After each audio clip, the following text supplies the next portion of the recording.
We welcome you back to the latest and always greatest edition of Six Rings and Football Things, recorded on Tuesday, October 1st, 2024. The days are getting shorter, but the podcast, because of the lack of enjoyment in the Patriots games, are getting longer. You got your guys, Fitzy and Hart. He, of course, from the afternoon program on WEEI. And now I, partially or sometimes occasionally of the evening program, but you can always still find me on the post-game show, joining you today for an analysis of a football team in turmoil in the balance of possibly losing their fans this early into the football season. Andy, I have asked this question on the radio with you. I asked it Monday night on the evening program with Mego. I'm sure you got into it a little bit as well.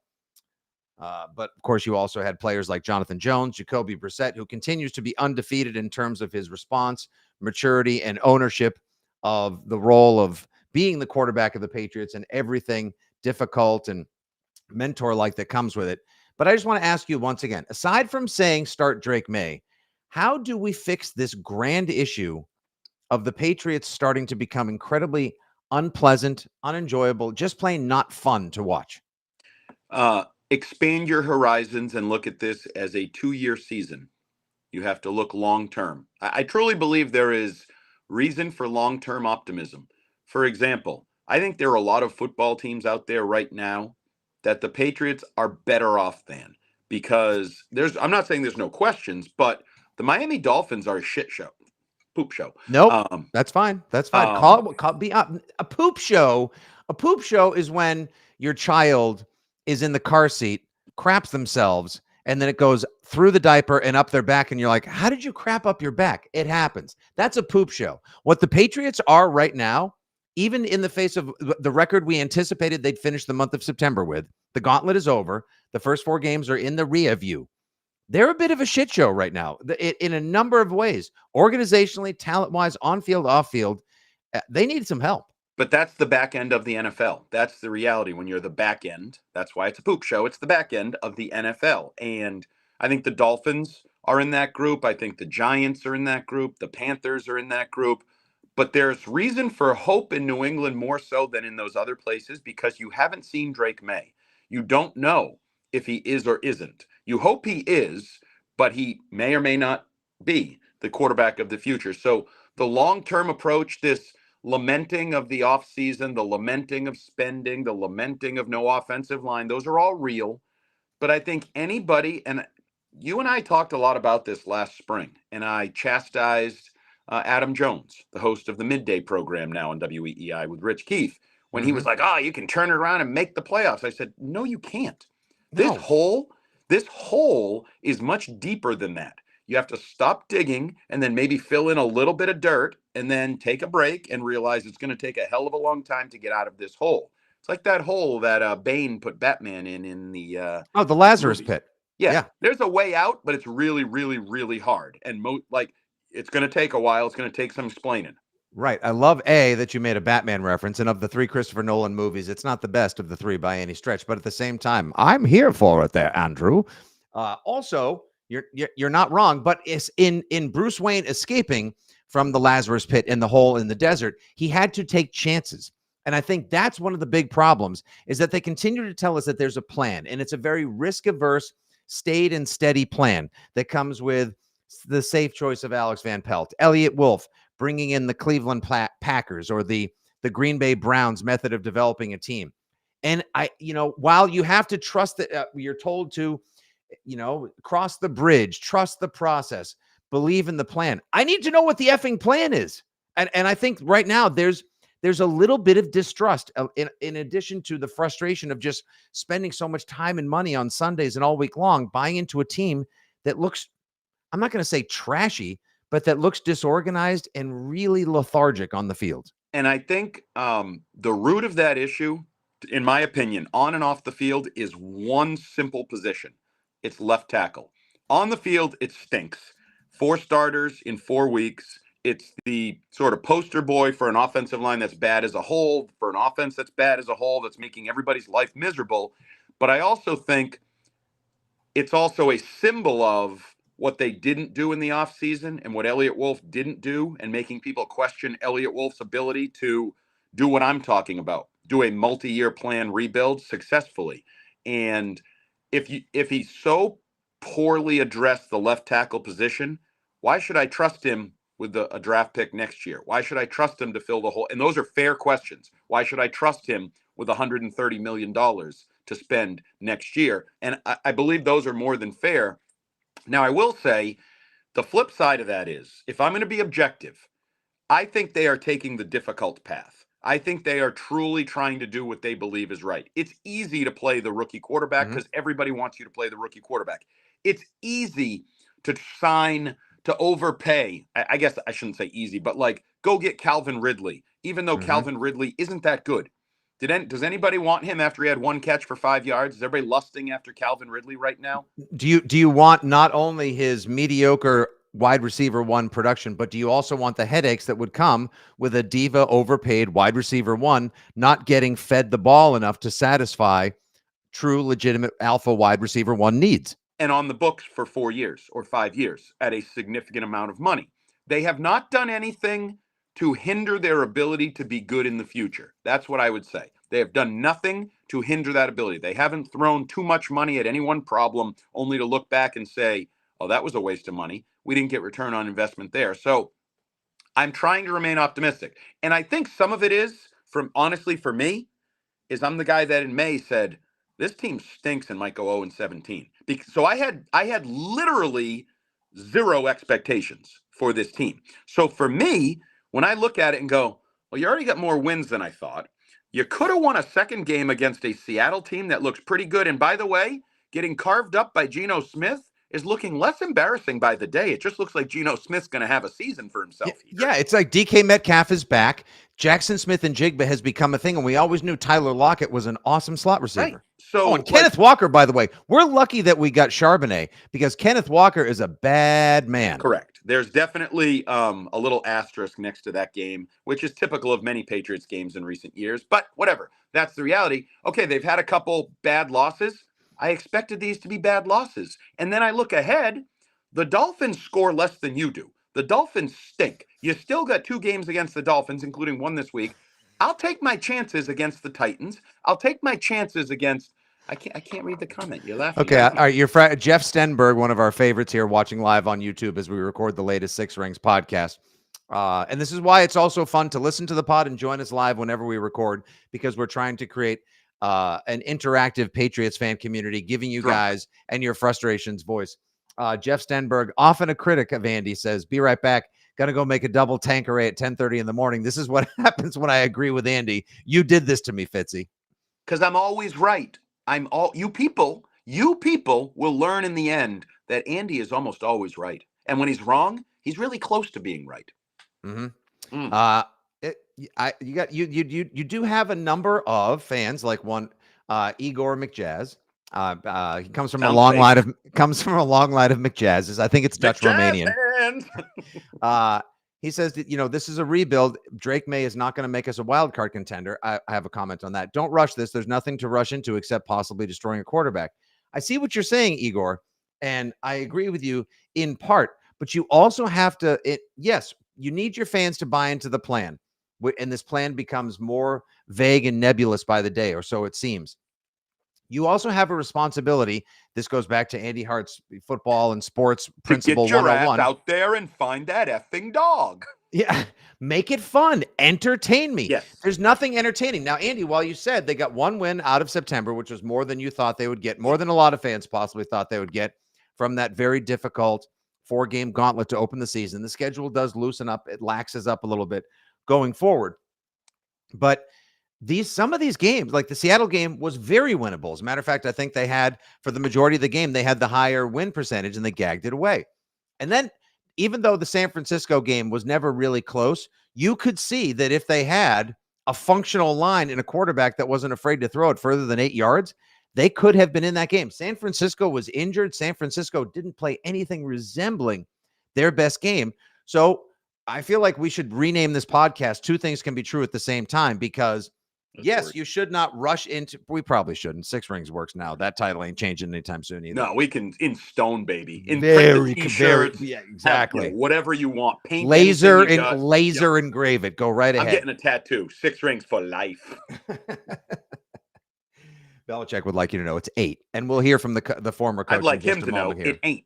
Yeah, no, it's not. The boat can be, but the legacy, it's a little different. Anyway, you can want to buy into the plan and understand you need to save for the future. It's sort of like whenever your paycheck comes in, or you do a side gig, whatever, maybe somebody bequeaths you money, you can save for the future, but you're also allowed to spend a little now. Right. And I'm not talking about on Calvin Ridley or Brandon Ayuk. I mean, just like live a little, have some fun right now. And there's so much future saving. It's like getting savings bonds when you're 6 years old for your birthday. You're like, your aunt is like, you'll thank me when you go to college later, Sonny. Yeah, but I want to buy a freaking transformer now. And a chocolate bar. Yeah. Or maybe a video game or a bike or a new helmet, something like that. All right. Sure. I mean, I don't know. Okay. Yeah. There's a lot of things you may want to buy. Point being, you can live for the now. You can live in the now while also saving for the future. And it's just very frustrating. Now, to the frustration and the vagueness of the plan, we finally got Bill Belichick to speak at length about the state of the 2024 Patriots. I don't know if there was an agreement or if Pat McAfee said, I can't keep not doing this. So yesterday in Belichick's Monday scheduled appearance on the Pat McAfee show, McAfee asked him about the Patriots and the plan. And old salty Uncle Belichick did very Bill Belichick things. If you guys haven't heard this clip, it's a little bit long, but it's worth sticking around for. Here we go. Coach Mayo has come out and said, we have a plan. Jacoby Brissett is our starter. He is our starter going forward. You got a lot of Patriots fans calling for Drake May to get in there because of how the season's going. Then you have some Patriots fans saying, behind that offensive line, that's what we want Drake May to do. Have you been paying attention to it all? How do you feel like Coach Mayo is handling it? What do you think is the conversation that should be had about having a plan for a rookie quarterback and either sticking to it or kind of veering off whenever things aren't going as maybe everybody outside the building thought it should go? Right. Well, Pat, I'll be honest with you. I have no idea what the plan is, so I don't know. I can't comment on that. If Mayo says he's got a plan, then I guess he's got one, and we'll have to wait to see what it is. I don't know, but I'd say there's a number of issues there. One is can't move the ball and can't score. Got a touchdown off the field goal on 63-yard field goal, whatever it was. Or field goal, and then got a touchdown off the fumbled kickoff. But, otherwise had a hard time moving the ball. And I don't know exactly what the numbers were, but the amount of time that Purdy had to throw was pretty high. I got to think that in terms of the amount of time before the ball was released, had to be the highest in the league or close to it. So I think there are some pass rush issues there. There are some, scoring issues, and the Joey Sly is a great, that's a great addition for him. They got a good kicker. That's a big upgrade from where we were last year. But I'd say there's some other things that have to be worked out, and obviously they got the protection straightened out. That cost them the game against Seattle on the block field goal. But we'll see. We'll see what the plan is. I have no idea what it is. Okay, I would like. All right, hi, sir. Yes, Pat. Thank you. Nick Stevens. They call me Fitzy. Up with PatriotsWEI.com. Yeah, can I ask a question of Bill? Bill. So Joey Sly was a great addition. Who did he replace, and how much draft capital did you piss away last year drafting the guy that Joey Sly had to replace? Thanks. I'll take your question offline. Yeah, he replaced seriously. Chad Ryland. Yeah, no, and you know what I like about this? Bill Belichick is indeed the Mona Lisa Vito of not having a plan, because I would say he's an expert witness in that area, because when Tom Brady left, he didn't have a plan. When Rob Gronkowski left, he didn't have a plan. When there was a left tackle need, he didn't have a plan. When Josh McDaniels left, he didn't have a plan. So I would say Bill Belichick is an absolute Hall of Fame GOAT in the area of not having a plan. I think this is a little bit bullying, in my opinion. Wait till week 4, wait till back-to-back embarrassing losses to the Jets and the Niners on the road. And this is when Bill Belichick decides to load the gun and come out firing. So I love Bill when he's like this because I think this is who he is. I think he's a little bit of a bully, a little bit He's of a a little bit of a dictator. front runner at times. Yeah. That's why you would get great Belichick after a win, or when he knew he was heading into a game he felt confident about, but you would get salty Bill, non-communicative Bill, whenever they would lose or he looked bad. But the reality is, he's not voicing much that's different than fans. He's looking at it from afar and he's saying, I guess they got a plan. I don't know the plan. I hope he has a plan. I don't know what the plan looks ugly right now because the pass pro stinks and the defense can't stop anybody and all of those things. So I love that Bill is giving his real personality, and I think people that are seeing his real personality is kind of a bully dink. And that's just, it is what it is. So if I'm Gerard Mayo, though, I don't care for it. I'll be honest. I don't care for it. Now, you got to bite your tongue. There's nothing you can say, Gerard. So if you're tempted to say something, as somebody who knows this, sometimes you're better off to just STFU, walk away, be angry, and put that in the back of the old bonnet for when you have a little bit more of a hammer that you can Okay, use. I know thy works watching live currently on WEEI's YouTube says, hey, what happened in 2008, bud? He had a plan after 12 got hurt for the season.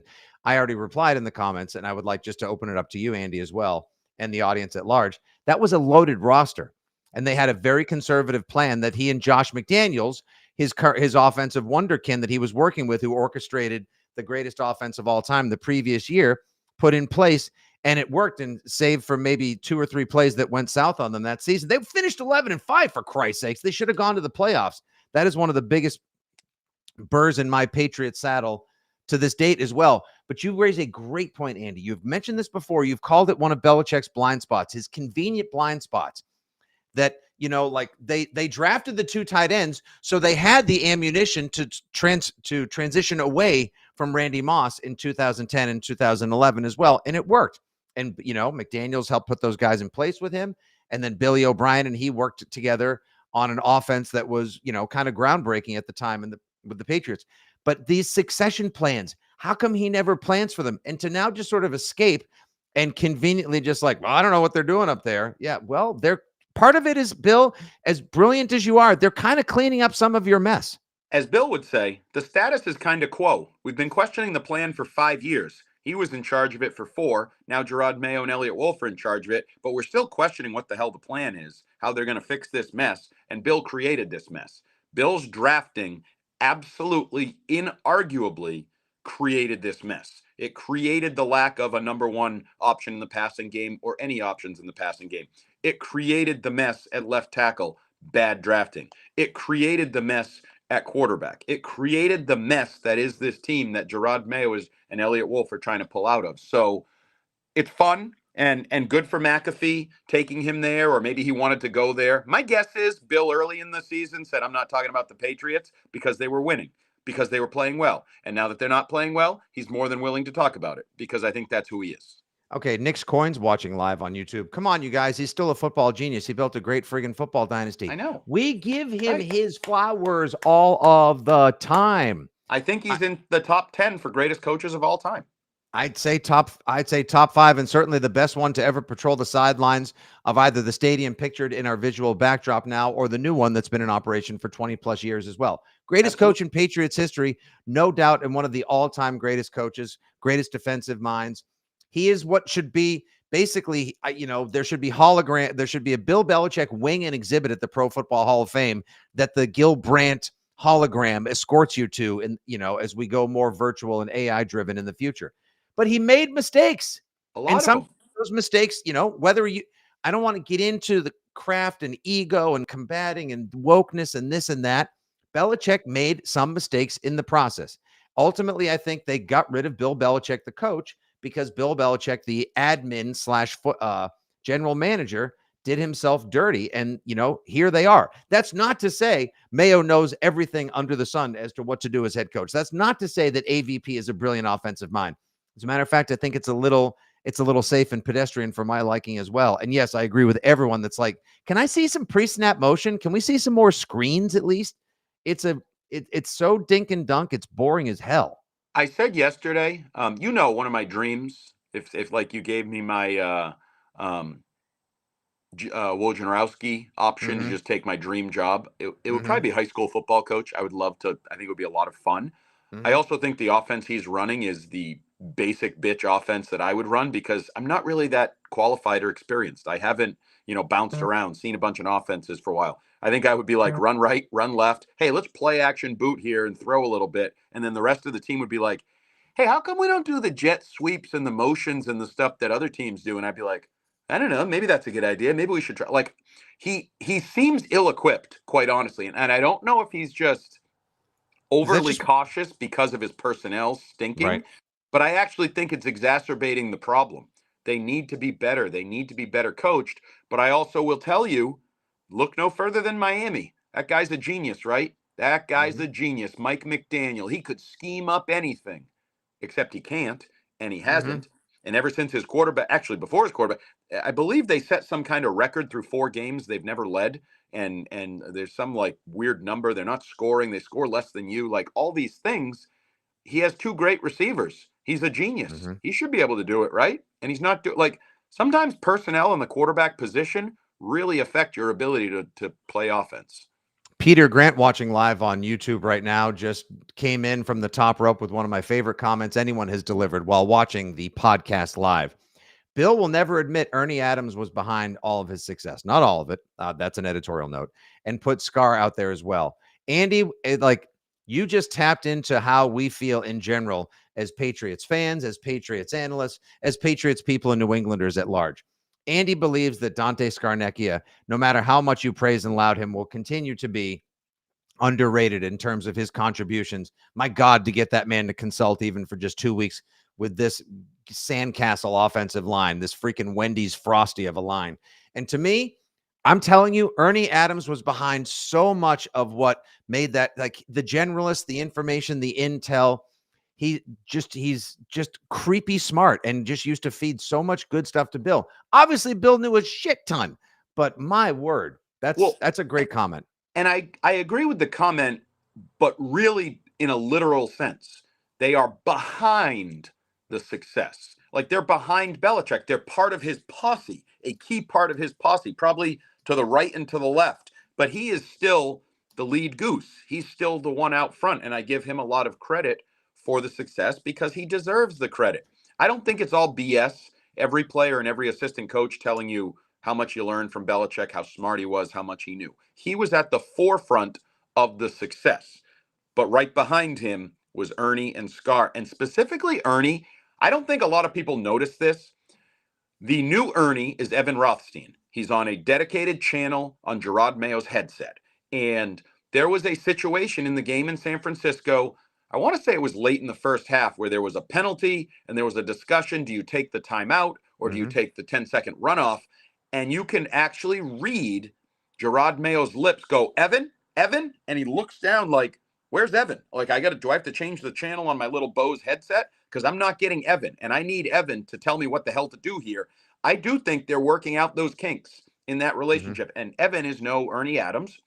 More importantly, Evan didn't grow up with Gerard Mayo. They haven't been football besties since frickin' high school and like living in the dorm and dreaming about football and writing up like that relationship, even if the intelligence is there and the trust is there, that relationship is going to take some time. And Scott Peters, while we're talking about the O-line struggles and Scar, and I don't know if Scott Peters is a good O-line coach. I can tell you he can't hold Scar's jock, and he's not a legend, and he doesn't have the cachet and the track record.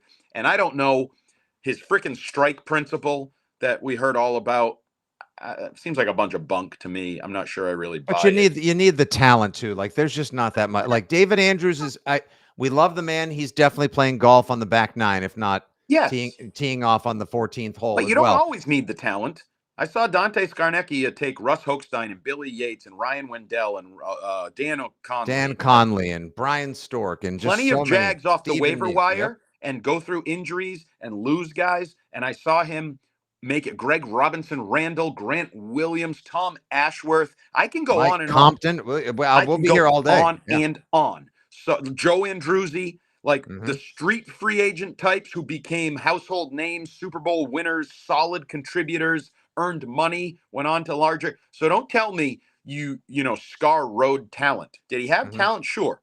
But he made Matt Light the best Matt Light he could be, and then he would make Russ Hochstein or whoever off the practice squad the best version of themselves they could be, and he made it work. Sebastian Vollmer, the best version of himself that he could be, Right. even though now he looks like an Iron Man. Hey, real quick, I've had this comment on screen for a minute. I wanted you to reply to it, Andy. Los Talks Pats, best aggregator out there, hands down, does an awesome job. And we love having him here in the comment section as we record another 6 Rings and Football Things live on the first day of October. Jacoby yesterday in his interview with you, Andy, said they run the same offense that other NFL offenses run. Did you have to bite your tongue? As much as I know, editorial note from your host, that you enjoy his conversations and that guys like myself admire his honesty, integrity, and toughness. Yeah, I'm not going to call out every little disagreement I have with a very nice man and guest of our show. There were a couple yesterday. He also said, I asked him about the officiating being annoying, and he's like, yeah, we know as the Patriots we're never going to get a call. And I'm like, they called touchdowns back for the 49ers on 3 straight plays for fake flags. Like, you're getting calls. It took Kittle overwhelming a triple team in the end zone to finally score, as the refs kept coming up with different ways for the refs Pats looked not to at score. that and they're like, is there anything we can call here to say bullying on the offense? Yeah. He shouldn't be able to catch like that. What honest to God. Hey, I want to ask you, by the way, Pete, the Animal Austin, a regular here as we record the 6 Rings, said, did you know Joey Sly got drug tested? Yeah. Okay. Let's talk about that for a minute. Okay. I think Joey Sly drug testing and all these guys that love to put these little I'm getting drug tested this week. I did something strong on Sunday and now Monday I get a FedEx or I get a DM. There's 1,000 other players getting tested who had shitty games. It's like gamblers who only post their winning bets. We only care when it's something funny. How many 7-leg parlays did you hit? Only 3 or 4 legs, not 5, 6, or ultimately 7. But you don't show me those. For example, I think we can all agree that other than Joey Sly, Bryce Baringer, and Brendan Schooler, pretty much every other Patriot sucked. Joey Sly is not the only Patriot getting tested. For all I know, DeMontre Jacobs is getting tested today. It's not because he dominated Nick Bosa. It's because some handful of Patriots is getting tested. But the Sly one is the funny one because, it's like Derrick Henry. He might have had random testing this week after he ran for $1.99 and looks like the freak of the running back that he is. By the way, looked faster than I've ever seen him. Well, I saw a tweet that I fully agree with, and I forgot who said it, but Derrick Henry is what happens when elite genetics meet elite work ethic. He's a freak of nature, and then he takes the natural, I'm going to assume natural, takes the natural and maximizes it. And I'm just so glad, because that seems like one of those obvious ones. When he went to Baltimore, it's like, oh my God, that's the perfect fit. And yes, he is on course for a 2,000-yard season right now. Right. Mr. Miyagi is currently watching on YouTube. No need to drug test the O-line. Nope. Not at, well, there might be need to test for other drugs. You guys are so lethargic. Are you on something? Are you honest to hey God. Man, should I maybe you need to get your C4 spot. Maybe you need to get your C4 friends to drop a couple cases off at the stadium before game time. All right, just a couple other things and we'll wrap this one up here.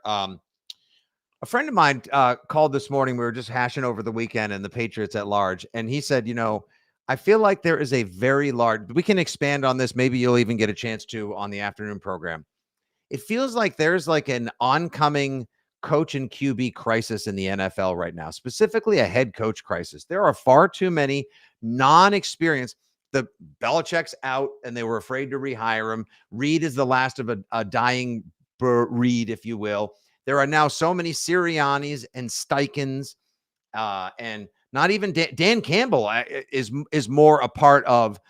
He's more anomalous than the McDaniels and all these other coordinators who are impressed with their fancy. Ben Johnson might be the smartest guy in the world, and not just I'm going to run it because it gave me a football boner the other night, not because of this awesome play design either. Amon-Ra St. Brown's going to throw it back to Goff. Who had that on the bingo card? Touchdown Lions.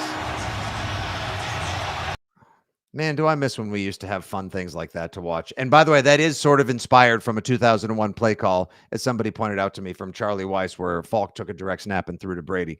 Still a little bit different, but Anyway, these coordinators now are taking over as head coaches. They haven't even been calling plays that long, let alone can they run. It's not just about a fancy offense. Cliff Kingsbury is an awesome offensive coordinator. He's so much fun when he gets to put together an offense. He's not a great head coach of a whole program. It's so much more different. And I thought you could speak to that.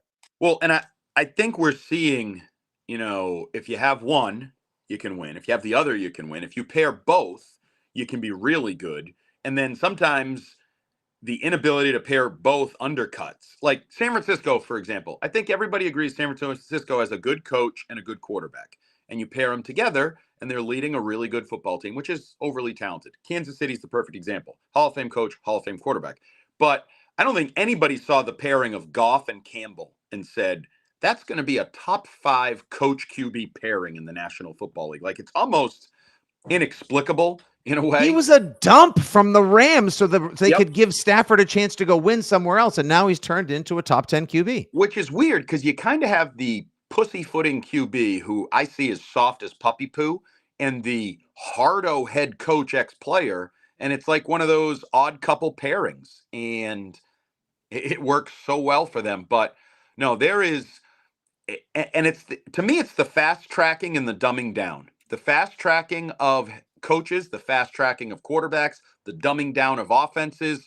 It's all too collegiate. It's all too simple. Like even Sean McVay, who was a really young coach, was born, bred, and developed to be what he was. Like he got to his spot through experience. He was young, but his whole life he had been prepared for that. You got a lot more guys, and I saw the comment about Mayo. I mean, it's defense, it's different, but he was fast tracked. He did not have nearly a resume. Josh McDaniels, his first time around was young, but he had been a coordinator and a coach of the best offense for like 8 years with Tom Brady and Bill Belichick. Like he had a pretty damn good resume. He'd been calling plays for 4 years at the time. So the guys today that never called plays and you're now a head coach and you're an offensive genius because you worked with somebody, and no disrespect to Alex Van Pelt, he had never really called plays. He was Stefanski's guy. Like the track to coaches is not as prepared as it used to be. And then you marry the same thing with quarterbacks, and it's no wonder that you have some really inept, dysfunctional offenses, teams, and I don't know how you fix it. I don't know. I mean, great question. People get mad at me when I said I think there should be a rule you have to redshirt quarterbacks. In the best interests of the quarterbacks and the NFL, I think drafted quarterbacks should have to have a redshirt season. I think they'd all be better off. It would be a rule. So nobody's losing out. Nobody's missing anything. It's the same for everybody. You draft Caleb Williams, Jaden Daniels, and Drake May. They all sit. See them in 2025. I think in the long run, teams and quarterbacks and entertainment, everything would benefit. No one's going to do it because they're too want to see, people. We're learning it now. We want to see the next big There's thing. impatience. There's rash judgment. And but impatience. You'd be better off for it. You might be better off if head coaches had prerequisites. You know how you used to take college classes, and when you're going to sign up in the little book, it says prerequisite, you had to take certain other classes before you could take this class? Must have taken World History 101 or Calculus 101. Yeah. Right. I think the league would be better off if there must have been an assistant coach for 8 years before you can be a head coach. Have prerequisites, job requirements, right? Everybody who puts out an HR thing, you got to have this, and this. And knowledge of it, calling plays is a prerequisite. 5 years as a copywriter, 10 years as a programmer, worked in HR for exactly, as opposed to just no.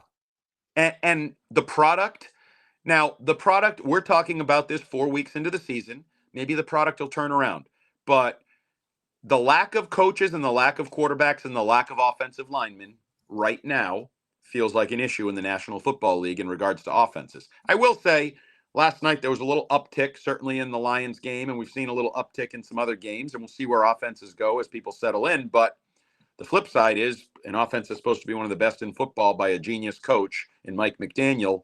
Looks like they're ripe for the picking for your New England Patriots, that you people should be talking yourself into the upset possibility this way. And I haven't looked at the line. I don't even know if it's an upset. It's two bad football teams playing in Foxborough. Oh, you know what? I was saving that up for the preview podcast. Right now, let's see, at VegasInsider.com, the Dolphins are a 3.5 point. These Dolphins with Snoop Huntley coming in, 3.5 point favorite. And, I got people in the comment section saying like, oh yeah, Mike McDaniel got off to a great start. They look good. Yeah, but then they get to the playoffs.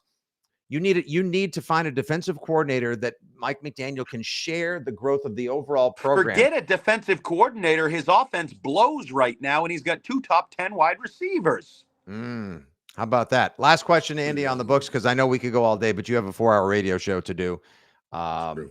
And then I'll do one later. After I'm done carrying you, I got to go carry Arcand for 4 hours. Hey, yo. By the way, I love last night. Somebody was like, hi. Yeah, when I was hosting on EEI, somebody was like, yeah, hi, Mego, Christian. Great to have you guys.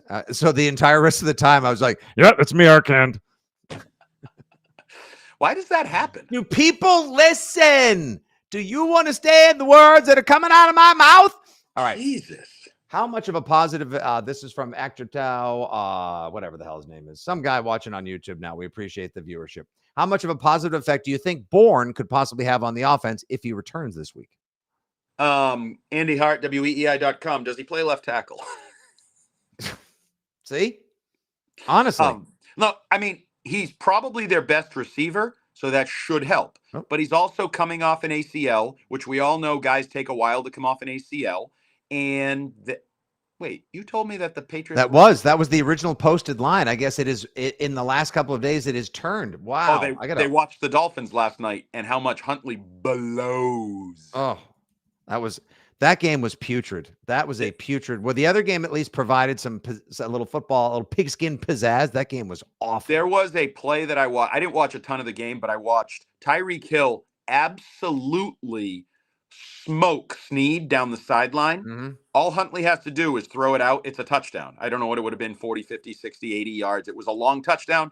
He underthrew him by at least 10 yards and allowed Snead to break up the pass. And you could just see Tyreek Hill like, oh my God, I can't believe this is my life right now. I need a high school court. Yeah, I could go get my Joey from Miami-Dade High School and he could have completed that pass and Huntley couldn't. It's bad. It's bad. I'm gonna say right now, I'll get back into it when we do the preview pod in a couple of days. Pats money line in the under Sunday, and that you will feed. Last weekend, I bet the Commanders game over. I should have bet Commanders over and also the over in Lions Seahawks. I had a good feeling about that. Like, just listen to your gut, people, and it'll feed you for a while. All right, Andy, great podcast today. You got a radio show to do. We'll be back on Thursday with a preview edition of Dolphins at Patriots. This has been the latest Six Rings in Football Things, brought to you by your friends at WEEI, Odyssey, and 2400 Sports. Every now and again, I find a clip that I feel like is worth sharing, both for the live audience and the audience at home. Andy, feel free to grab this and run with it on the afternoon program as well. I played the Lions play. It was a great play design. It was exciting to see exciting football and fans cheering for points again. I don't think anything all season, Patriots and beyond, will be as electric as the Japanese call of the final touchdown in Saturday night's thrilling Alabama victory over visiting Georgia. テイク取りを見せた。さあ、今度はどういうことになりますか。川端が見えてきてぴったりと。斉藤が。うわー、マッシュ。うわー、ものすごいクラッシュ。とんでもない状態で未来が大クラッシュを。Wow, that's something. We'll get back there again, friends. We'll get back there, and we'll be here to support you all the way until we get. That was a scoregasm. That was legitimately. That was absolutely scoregasmic. All right, that was better than a Spanish goal call or whatever, Mexican goal call. That was phenomenal. That was really something.